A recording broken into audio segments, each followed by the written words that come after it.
Welcome to MLM.com Web TV. We're happy to have you here for an episode in which we're going to be talking about what everyone is talking about anyway, and of course that is ZeekRewards. It was about 6 weeks ago that I was actually retained to assist ZeekRewards with some communications issues. They wanted me to work with their inbound call center. They were taking between 6,000 and 15,000 inbound calls a day. They needed to normalize some of that and work on a number of other communications issues, originally referred by their attorneys, as you might expect, wanting them to provide better services. I was there for about a heartbeat before the SEC shut the entire operation down. And I began to wonder, as I read the SEC filing, exactly what it was all about, because these seem to be really nice people. And so we have brought with us today Mr. Ron Pullman, who is an SEC compliance attorney with Jones Waldo, 25 years in the business, cut his teeth in the Silicon Valley, and then 20 years ago came to Utah. Ron, welcome. Thank you. You've had a chance to look at the filing, Yes. read the press release. I think I understood some of it. Can you tell us exactly what the SEC was alleging from their filing? Yes, there's really two things. First of all is that, as you probably know, since the Great Depression and when there were a lot of people out selling stock of all kinds and making all sorts of fraudulent claims, the SEC was created, and the game is, if you go out and publicly sell stock or what you would call a security, you have to get permission from the SEC to do that first. And the claim here is that ZeekRewards was out selling securities and had not gotten permission from the SEC to do that. Now, what exactly is a security then? Great question. Yes, great question. Anytime, say I give money to somebody else and I allow them to manage it, and I expect them to pay me back my money plus more. Mm-hmm. Anytime that happens, that's a security. And in this particular instance, what happened is ZeekRewards was really offering a security to its own distributors, who would sign up for this affiliate program, pay money into the program with the expectation of profit points in return. And the SEC's allegation is they didn't do anything to get those profit points other than put in the money. And hence it's a security, because the distributors were giving cash to ZeekRewards, relying solely on ZeekRewards to manage that money with an expectation of a return.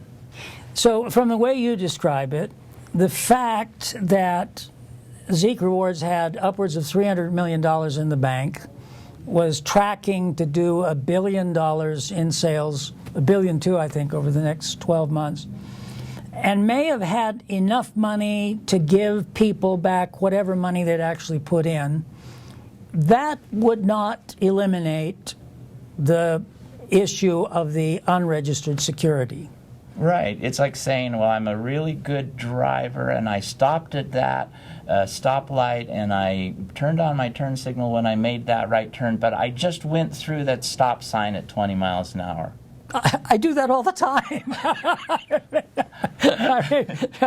The fact, that's worse here, though, right? Yeah, the fact is, it's still illegal. Yeah. It's anybody, anytime, who publicly sells a security without getting permission and filing all the documents required with the SEC is violating the law. Now that brings us then to the issue of the Ponzi scheme. Right. Because I think that a lot of people think, well, but this isn't like Bernie Madoff. You know, Madoff, investors got back 10%, 2%, whatever on their money. Lots of people lost money. Even if no one had lost money in the end, and it remains to be seen how much money people will have lost, even if people had lost money, it would still conceivably have been a Ponzi scheme Because why? It's fraudulent because the ZeekRewards was telling people that they were receiving a portion of the profits of the business, presumably generated from the actual bid auction process. That wasn't true. The fact Alleged not true. Alleged not true by Okay. the SEC. Yeah. That apparently that according to the complaint, the SEC is alleging that for example, was $250 million in the bank account, but the SEC, and this is the key point, if every person who was promised profits points said, I want that in cash, which they weren't doing. They were simply saying, oh, pay me 20% now, I'll take the other 80% in additional points. But if everyone had come in, as they had the right to do, and said, pay me in cash what I'm entitled to get back, ZeekRewards would have been required to pay out $45 million per day, and it would have depleted their cash in 5 or 6 days. Mm-hmm. Very short period of time. Now, one of the questions that some people have had, because I think that the company was not represented so much as Paul Burks, the president, was represented to the SEC, and this agreement was entered into very, very quickly.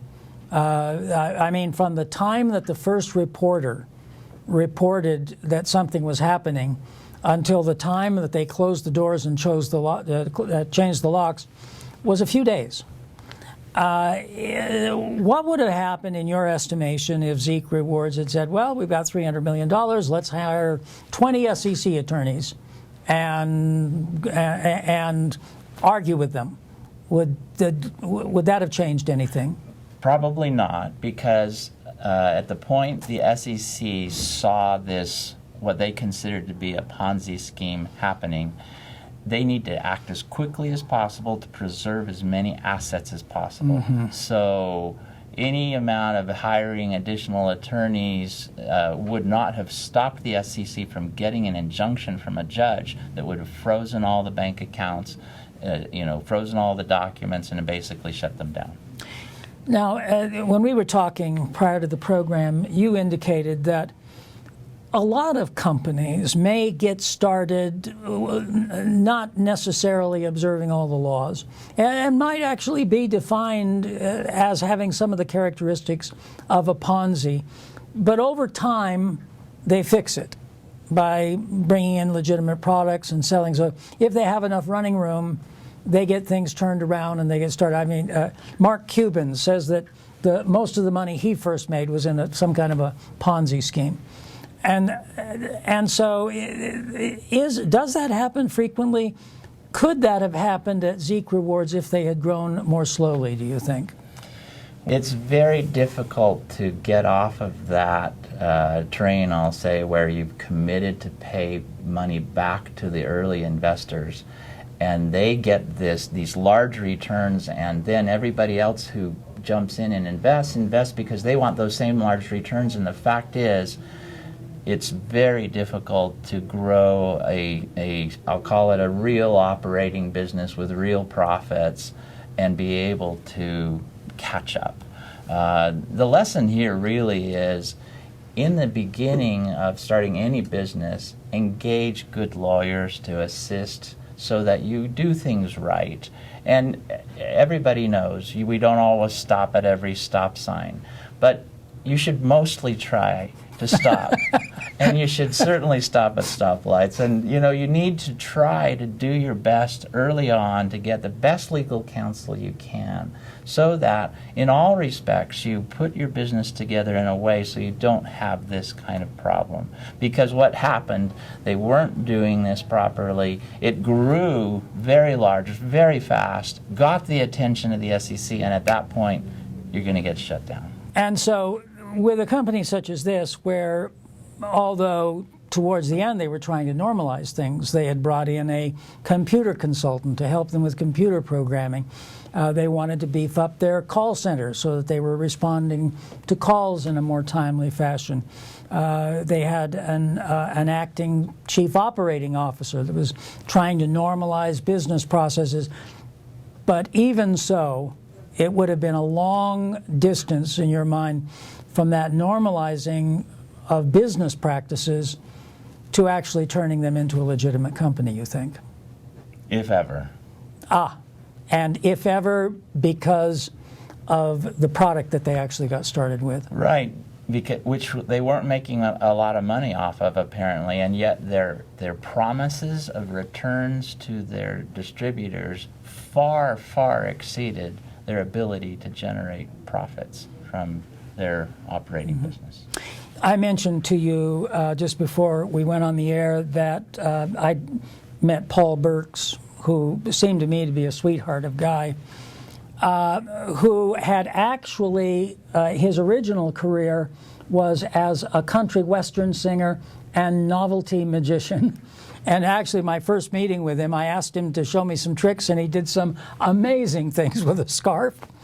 I hesitate to think the kinds of metaphors that may draw at the moment.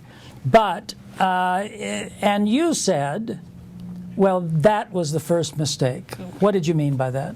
When Ronald Reagan became president of the United States, his experience had been mostly as an actor and a little bit as governor of California, which was its own lesson. But he didn't really know much about leading a country. No. So what did he do? He surrounded himself with the best and the brightest that he could to compensate for his lack of experience and lack of knowledge. That's the thing that I recommend strongly. It's, by the way, a rare person who will do that, because we all think we know everything, and we all think we can do everything. And so we just kind of, like a bull in a china shop, go in and, you know, the fact is, the smartest people in starting a business surround them, first of all, recognize their limitations and surround themselves with other good quality people who know how to do it right. And do what they say. Exactly. Because with attorneys, all the time we'll tell clients, you need to do this or you should do that. This is the best way to do it. Many times they ignore our advice, and usually bad things happen.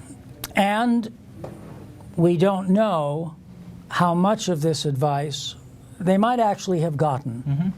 And because of the way the program was going and how successful it was, may have chosen to ignore. Right.